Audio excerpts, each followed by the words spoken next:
Picture this. The year is 1920. It's October in the mountains of eastern Kentucky. The first frost has just kissed the ridge tops, and families across the hollers know they have maybe 6 weeks before winter truly arrives. In that short window, they need to preserve enough food to last until April, maybe longer. No refrigerators, no grocery stores within a day's walk. No safety net. Just knowledge passed down through generations, strong backs, and a profound understanding of how to convince food to last through the lean months. Welcome back to Legends from the Holler. Today, we're stepping into a world that most Americans have completely forgotten. The intricate, ingenious, and absolutely essential art of Appalachian food preservation. These weren't just survival techniques.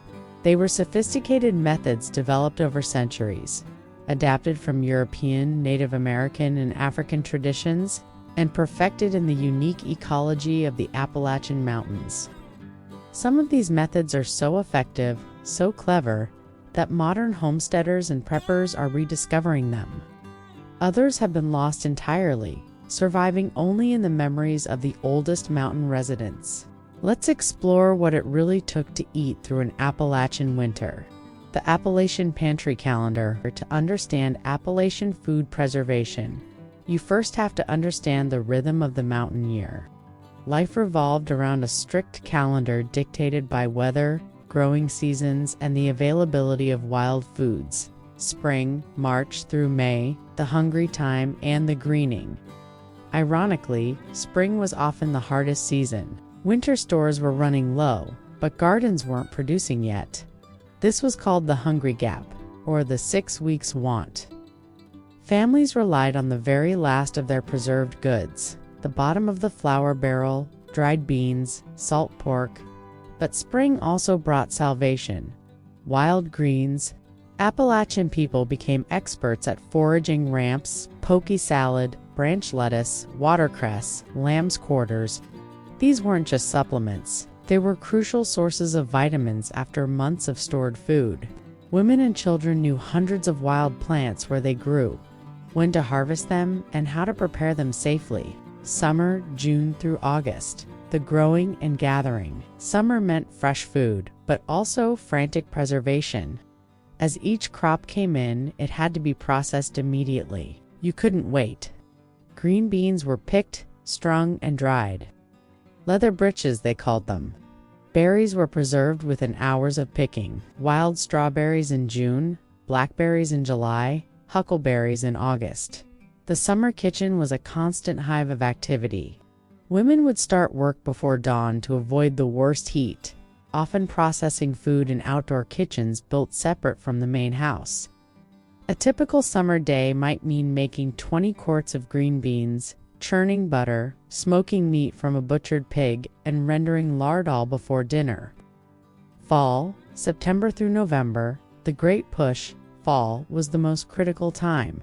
This was when the bulk of winter food had to be stored away. Apples came in. Hundreds of pounds per family, all needing to be processed. Corn dried on the stalk. Squash and pumpkins were harvested. Hogs were slaughtered after the first frost. A single family might put up 200+ quarts of canned goods, 50+ gallons of dried foods, 400 pounds of preserved meat, and bushels of root vegetables stored in various ways. The work was exhausting, but it was also social. Families helped each other during big preservation events: apple, butter making, corn, shucking, hog killing. These workings combined hard labor with community celebration. Winter, December through February, living on stores. Winter was when all that work paid off. A well-stocked Appalachian cupboard in December might contain leather britches hanging from the rafters, crocks of sauerkraut fermenting in the cool cellar, rows of canned tomatoes and pickles, dried apples and peaches, salted and smoked pork, cornmeal in sacks, dried beans in every variety, and jellies and preserves lined up like jewels. Families would carefully ration these supplies. Always aware of how many weeks until spring, running out of food in February was a real possibility that could mean serious hunger. Drying, the ancient art. Drying was probably the oldest and most fundamental preservation method in Appalachia. It required no special equipment, no purchased supplies, just time, air, and understanding. Leather britches, stringing green beans. This is one of the most iconic Appalachian preservation methods. Green beans were harvested at their peak, strung on thread with a large needle, and hung in long garlands to dry. They'd hang from porch rafters, attic beams, anywhere with good air circulation. The dried beans would shrivel up, becoming brown and leather-like, hence leather breeches. To cook them in winter, you'd soak them overnight, then simmer them for hours, often with a piece of salt pork. The result was completely different from fresh beans. A more intense flavor, chewier texture, almost like a different vegetable. A good Appalachian household would have dozens of these strings hanging. They'd last all winter and even into the next year if needed. Stack cakes and dried apples. Apples were absolutely crucial to the Appalachian diet. An average family might process 500 pounds or more each fall. Fresh apples don't keep long, so drying was essential. Women would spend days peeling, coring, and slicing apples, then laying them on boards or sheets to dry in the sun or near the fire. The dried apple rings could be eaten as snacks, reconstituted for pies, or cooked down into apple butter. But the most special use was in Appalachian stack cakes, a traditional wedding cake made from thin layers of spiced cake with dried apple filling between each layer. The cake would be assembled and left to sit for days, allowing the moisture from the filling to soften the layers. Each layer was often contributed by a different family member or friend, so a towering stack cake represented community support for the marriage. Corn, multiple methods. Corn was preserved in several ways. Most famously, corn was dried on the cob and stored in cribs, slatted structures that allowed airflow. Whole dried kernels were ground into meal as needed. But there was also shucky beans, corn cut from the cob, along with the inner shucks, then strung and dried like green beans. When cooked, the shucks added a distinctive flavor. And then there was harmony, corn treated with lye water to remove the hulls. This was adapted from Native American techniques and became a staple food. The lye, often made from wood ashes, transformed the corn, making its nutrients more available and creating a completely different food that could be dried and stored indefinitely. Wild greens and herbs, nothing was wasted. Excess wild greens were dried for winter. Herbs like sage, mint, and catnip were hung in bundles. Even pumpkin and squash were sliced thin and dried. Shuck beans, sometimes called shelly beans, were potted, dried, and stored. The knowledge required was extensive. Knowing which plants dried well, how to prepare them, what level of dryness prevented mold without losing flavor, and how to store them to avoid pests. Canning, the revolutionary method. While drying was ancient, home canning was relatively new to Appalachia in the early 1900s, but it revolutionized food preservation when it arrived. The mason jar arrives. John Landis Mason invented the screw-top glass jar in 1858, but it didn't reach remote Appalachian communities for decades. When it did, it was transformative. Suddenly, you could preserve the color, flavor, and texture of summer vegetables far better than drying allowed. But early canning was dangerous. Before pressure canners became available and affordable in the 1930s and 40s. People used water bath canning for everything, even lacid foods like green beans and meat. This led to botulism poisoning, which was often fatal. Many older Appalachian residents have stories of families who lost members to bad canning. The art of putting up despite the risks, canning became enormously popular. A well-organized Appalachian woman would can everything. Tomatoes, the safest and most popular. Green beans, corn, beets, pickles, relishes, jams, jellies, fruits, and even meat once pressure canners became available. Each food had its own technique. Tomatoes were scalded to remove skins, packed into jars, and processed. Pickles required careful brining. Jams and jellies needed to reach exactly the right gel point, determined by the sheet test, where you'd let the hot mixture drip from a spoon and watch how it fell. The peak of the canning season was exhausting. Women would heat enormous pots of water on wood stoves, making the summer kitchen unbearably hot, process dozens of jars at a time, and keep meticulous track of what they'd put up. A good year might mean 300 to 400 jars of preserved food per family. Cold pack versus hot pack. There were two main methods. Cold pack meant packing raw vegetables into jars and pouring boiling liquid over them. Hot pack meant cooking the food first, then packing it hot into jars. Each method had its advocates, and families would argue passionately about which was better. The status of full shelves, a well-stocked canning shelf, was a source of pride. When neighbors visited, they'd be shown the preserved goods. The variety and abundance of preserved food was a direct reflection of a woman's skill and her family's security. Having rows of colorful jars, red tomatoes, yellow corn, green beans, purple beets, was both practical and beautiful. Smoking and salting meat. Meat preservation was its own complex art. Without refrigeration, fresh meat had to be preserved within hours of butchering, and every technique was deployed. Hog killing time. The first hard freeze signaled hog killing time. This was a major community event. You couldn't butcher a 250-pound hog alone. You needed help, and you returned that help when neighbors butchered theirs. The hog was slaughtered, bled, scalded in huge pots of boiling water, scraped to remove hair, then gutted and butchered. Every single part was used. Nothing was wasted. The fresh parts that wouldn't keep organs' head, feet were consumed immediately.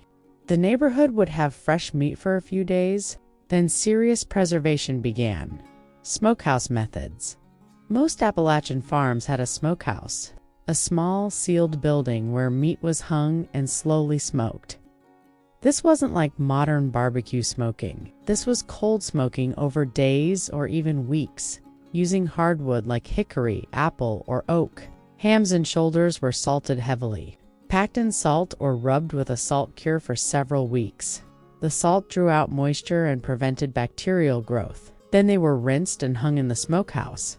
The smoking added flavor, yes, but more importantly, it created a protective outer coating and further dried the meat. A properly smoked and salted ham could hang in a cool place for a year or more without refrigeration. The result was extremely salty, intensely flavored meat. Nothing like store-bought ham. A country ham required soaking overnight before cooking to remove excess salt. But it was safe, it was delicious, and it lasted. Salt pork and fatback, fatty cuts, particularly the back fat, were heavily salted and packed in barrels or crocks. This fatback or salt pork was a staple. A small piece added to beans, greens, or other dishes provided essential calories and flavor. In a time when people burned 3,000 to 4,000 calories a day doing manual labor, fat wasn't the enemy, it was necessary fuel. Lard rendering. The fat was also rendered into lard. This was hot, smelly, heavy work. Fat was cut into small pieces and slowly melted in huge kettles. The liquid lard was strained and poured into containers, often saved metal cans or stone crocks. Lard was used for everything: frying, baking, preserving, even as a base for medicines and salves. A family might render 50 to 100 pounds of lard from a single hog. The crispy bits left after rendering, cracklings were eaten as snacks added to cornbread, or pressed into crackling bread, meat. Once pressure canners became available, people began canning meat.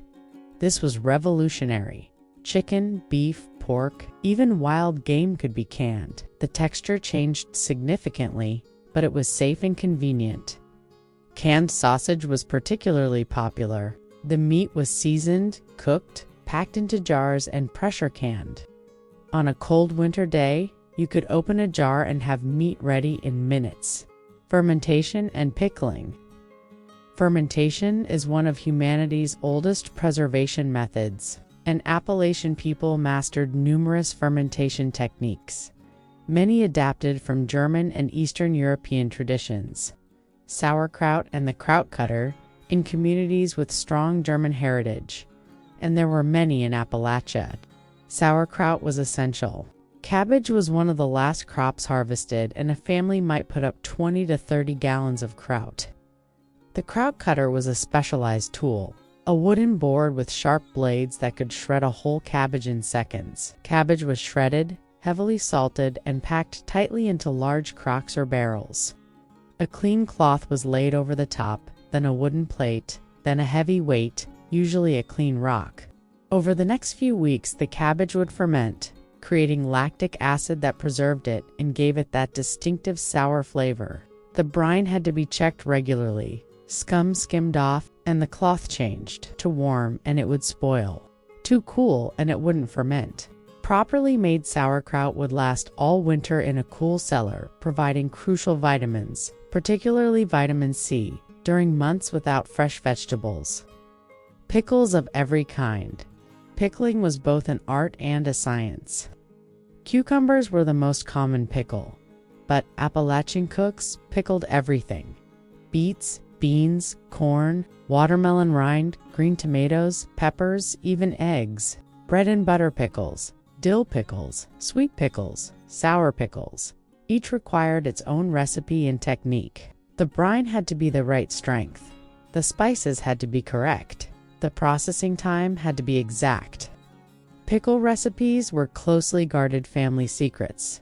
A woman known for exceptional pickles had social status and could trade her pickles for other goods. Chow chow and relishes. Chow chow was a mixed vegetable relish, typically cabbage, peppers, onions, and green tomatoes in a sweet-sour brine. Every family had their own version. It was served alongside beans, used as a condiment, and was a staple of the Appalachian table. Making chow chow was a major production, usually done in the fall when gardens were producing their last vegetables.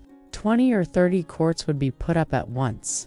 Fermented beans and other experiments. Some families fermented green beans in brine, essentially creating a sour bean pickle. Others experimented with fermenting other vegetables. Not all experiments were successful, but successful recipes were treasured and passed down. Root cellaring and storage. Not everything needed to be dried, canned, or fermented. Some foods could be stored fresh, if you understood how to do it. The root cellar was crucial infrastructure, built partially or fully underground. It stayed cool, but not freezing in winter and cool in summer. A root cellar should be kept between 32 and 40 degrees Fahrenheit. Some were elaborate, lined with stone, with ventilation pipes, and separate rooms for different storage needs. Others were simple, dirt-walled caves dug into hillsides. The poorest families might just have a buried barrel or a cool corner of the cabin. What went in the root cellar? Root vegetables like potatoes, turnips, beets, carrots, stored beautifully if kept cool and humid. They were layered in sand, sawdust, or leaves to prevent drying and touching, which would spread rot. Apples stored well if wrapped individually and kept cool. Cabbage could be stored on the stalk or wrapped. Winter squash and pumpkins lasted months in cool, dry conditions. Onions were braided and hung. Canned goods were stored here too. The cool conditions were ideal. Storage tricks and wisdom. Experienced housekeepers knew countless tricks. Pack apples so they don't touch. Check stored vegetables weekly and remove any showing rot. One bad apple isn't just a saying, it's real. Store strong-smelling foods like turnips separately from foods that absorb odors like apples. Keep some air circulation, but not too much. Never store tomatoes with apples. The ethylene gas from apples makes tomatoes ripen and rot faster. Outdoor storage methods. For those without root cellars, outdoor storage methods were creative. Potato holes were dug in hillsides, lined with straw filled with potatoes, then covered with straw and earth, creating an insulated pit. These worked remarkably well. Crocks of fermented foods were sometimes buried partially in the ground to keep cool. Apples were stored in barrels buried in sawdust or leaves. Cabbage was sometimes stored in trenches covered with earth.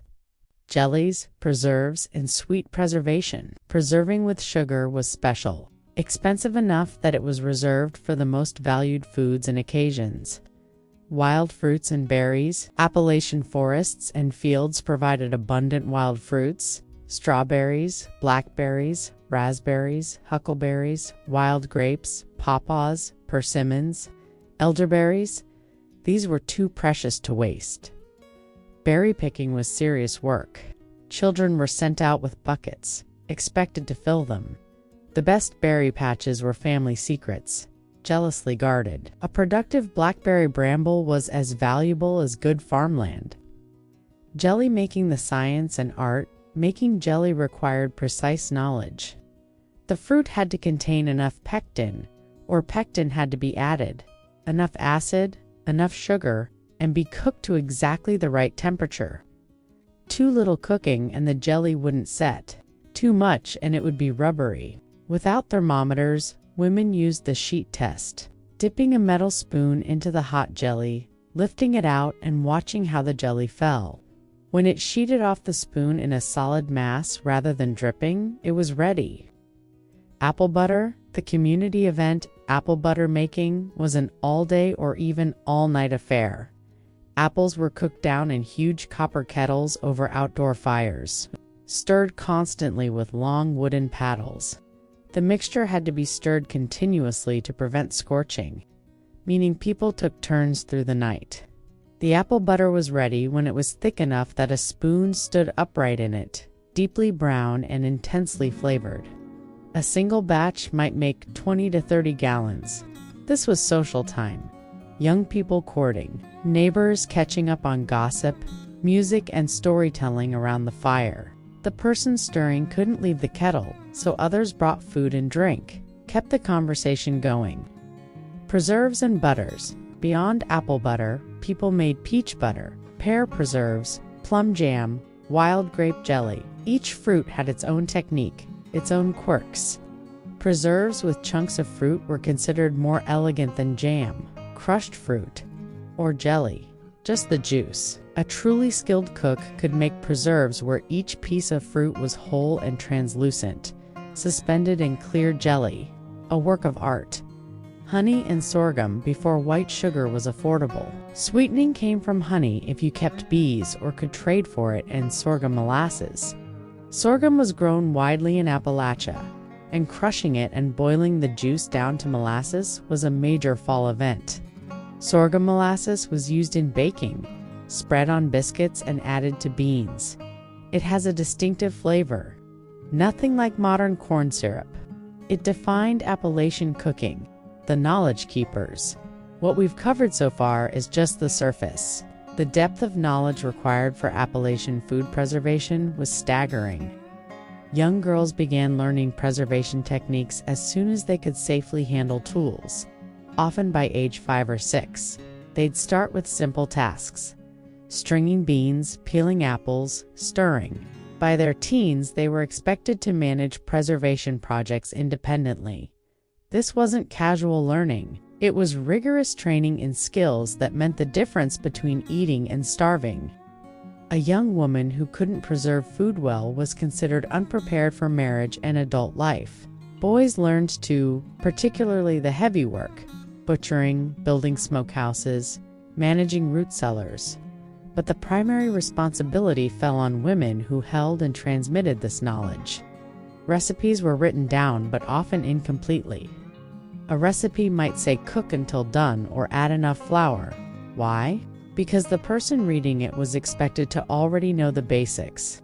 These recipes were memory aids, not complete instructions. Many women kept notebooks or recipe boxes that became family treasures. They'd include not just recipes, but notes. This batch didn't set. Added more lemon next time. Used honey instead of sugar when money was tight. Mama's way is better than Aunt Ruth's. Beyond just recipes, preservers needed to know: what's the weather going to do? Is this vegetable at peak ripeness? Is this jar seal good or questionable? How much food does the family need to last until spring? What can we trade and what must we keep? This required constant observation, calculation, and judgment. A bad decision in August could mean hunger in February. Women judged each other by their preservation skills. Being known as a good canner, a skilled butter maker, or someone who always had the best pickles brought respect. Conversely, losing jars to spoilage, having beans mold, or running out of food early was shameful. When a family was struggling, neighbors would help, but usually discreetly, to avoid embarrassment. Extra jars of beans might appear on a porch, or an invitation to take some of our extra apples before they go bad. The decline of traditional methods, the traditional Appalachian food preservation system, began declining rapidly in the mid-20th century, for understandable reasons. When the Rural Electrification Administration brought power to Appalachian communities in the 1930s-50s, everything changed. Electric refrigerators and freezers transformed food storage. You could keep fresh meat frozen for months. Leftovers didn't have to be eaten immediately. The labor required for traditional preservation suddenly seemed unnecessary. Why spend days drying beans when you could just freeze them? As roads improved, remote communities became less isolated. Stores became accessible. You could buy canned goods rather than making them. You could get fresh produce trucked in rather than relying entirely on your garden. The self-sufficient household became less necessary for survival. Younger generations moved away. 2 cities, 2 factory jobs, 2 lives that didn't involve grueling agricultural labor. They didn't learn the old preservation methods because they didn't need them. The knowledge that had been essential for centuries became optional, then quaint, then nearly lost. Processed foods became cheaper and more available. White bread replaced cornbread. Store-bought food replaced home preserved. The Appalachian diet changed dramatically, often not for the better. Diseases of poverty shifted from malnutrition and vitamin deficiency to obesity and diabetes. The knowledge of how to eat cheaply but nutritiously faded. By the 1980s and 90s, many traditional Appalachian preservation methods were practiced only by the elderly.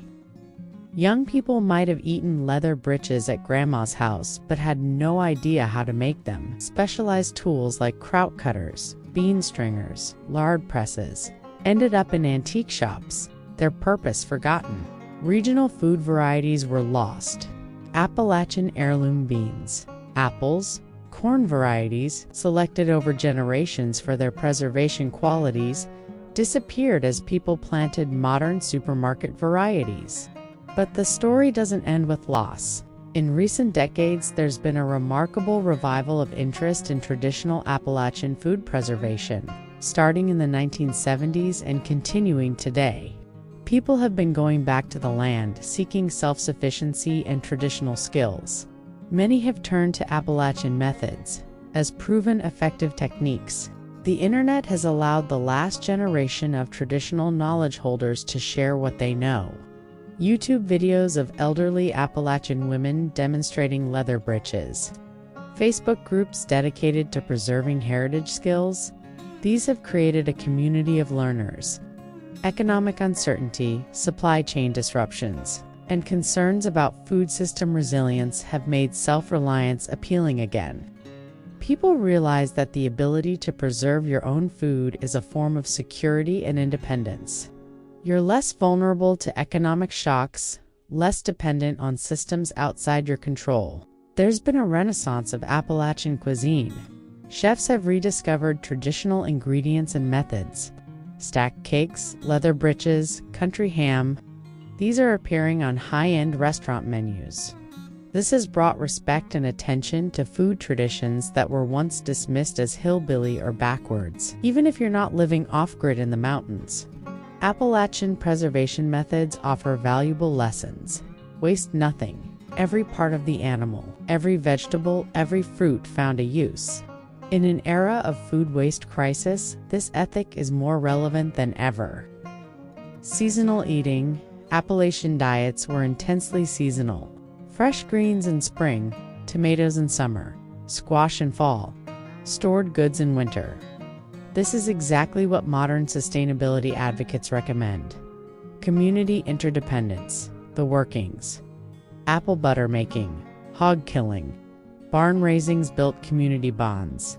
Neighbors relied on each other. This social capital was as important as the food preserved.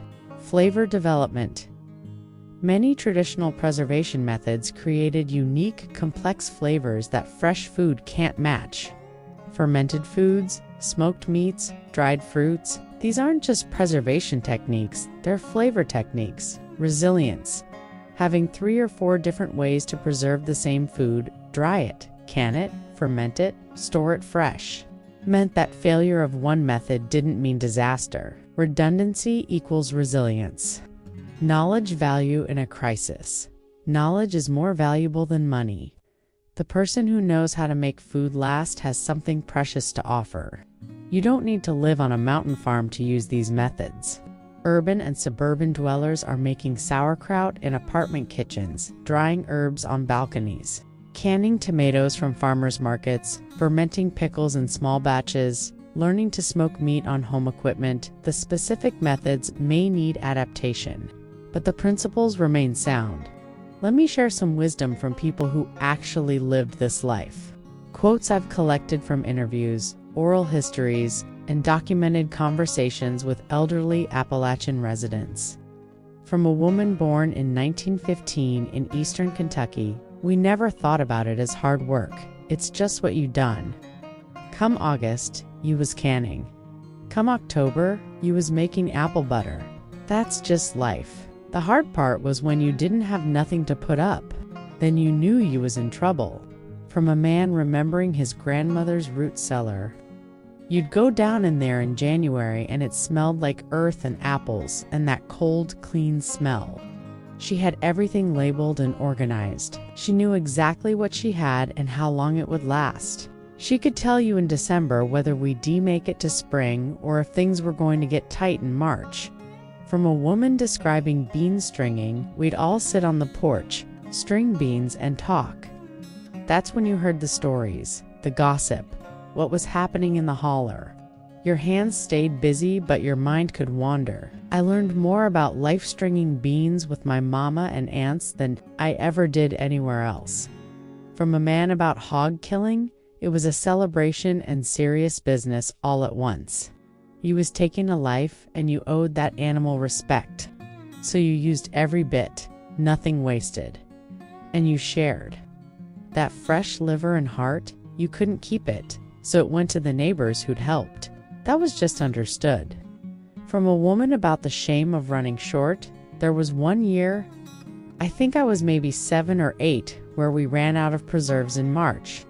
Daddy had been sick, couldn't work, and we'd had to eat through our stores faster. Mama cried. Not in front of us kids, but I heard her at night. Not having enough to feed your family, that was the worst thing that could happen to a mother. From a man about learning from failure, first time I tried to smoke a ham, I used green wood, didn't know no better. The whole thing turned bitter, inedible, had to throw it out, a whole ham, wasted. My daddy, he didn't yell. He just said, "Well, that's how you learn. Now you know." That ham probably cost us $20 worth of food, but the lesson stuck forever. These voices remind us that behind every technique, every jar of pickles, every string of dried beans, there were real people working hard, caring for their families, passing on knowledge, sometimes succeeding, sometimes failing, but always trying. From creek to cupboard. That simple phrase encompasses an entire worldview, a complex system of knowledge and a way of life that sustained families through centuries. The Appalachian food preservation tradition wasn't one technique or one recipe. It was hundreds of techniques, thousands of recipes, adapted and refined over generations, borrowed from multiple cultures, perfected through trial and error and necessity. It was knowing exactly when the blackberries on the ridge would ripen. It was being able to judge whether beans were dry enough to store or still held enough moisture to mold. It was understanding that the weather in September would determine whether you had enough food in February. It was hard work, make no mistake, A modern person with a 9-to-5 job and a grocery store down, the street is more comfortable than any Appalachian farmer was. We shouldn't romanticize the difficulty or the sometimes desperate circumstances that made this knowledge necessary. But we also shouldn't forget it, because this knowledge represents human ingenuity at its finest. It represents communities working together. It represents sustainability, not as a buzzword but as a practiced reality. It represents flavors and foods that are genuinely unique and worth preserving. And practically speaking, it represents skills that might become necessary again. Food systems are fragile. Supply chains can break. Economic circumstances can change. Knowing how to preserve food, how to make a little go far, how to eat well on very little. These are valuable skills. The good news is that it's not too late to learn. There are still knowledge holders alive, older Appalachian residents who remember or practice these methods. There are books, videos, communities of practitioners. Many extension offices in Appalachian states offer classes. You don't have to adopt the whole lifestyle to benefit from parts of it. Maybe you just learn to ferment vegetables. Maybe you learn to can tomatoes. Maybe you just start noticing and foraging wild foods in your area. Each skill you learn connects you to this tradition, to the thousands of Appalachian families who developed, refined, and passed down this knowledge. Each jar of pickles you make is a small act of resistance against the forgetting, a small connection to a more self-reliant way of living. The creek still flows, the gardens still grow, the knowledge still exists, from creek to cupboard. It's more than just preserving food. It's preserving knowledge, community, and a connection to the land and the seasons that modern life often obscures. The cupboard is waiting. The knowledge is available. All that's needed is the willingness to learn, to practice, to preserve. Not just food, but the wisdom of how to transform summer's abundance into winter's sustenance. That's a gift from the mountains that's worth receiving. Thank you for watching Legends from the Holler. If you enjoyed this deep dive into how food was stored and how the people of Appalachia found ways to survive, please like this video and share it with others. Please subscribe to the channel so you never miss any of our wanderings through Appalachia.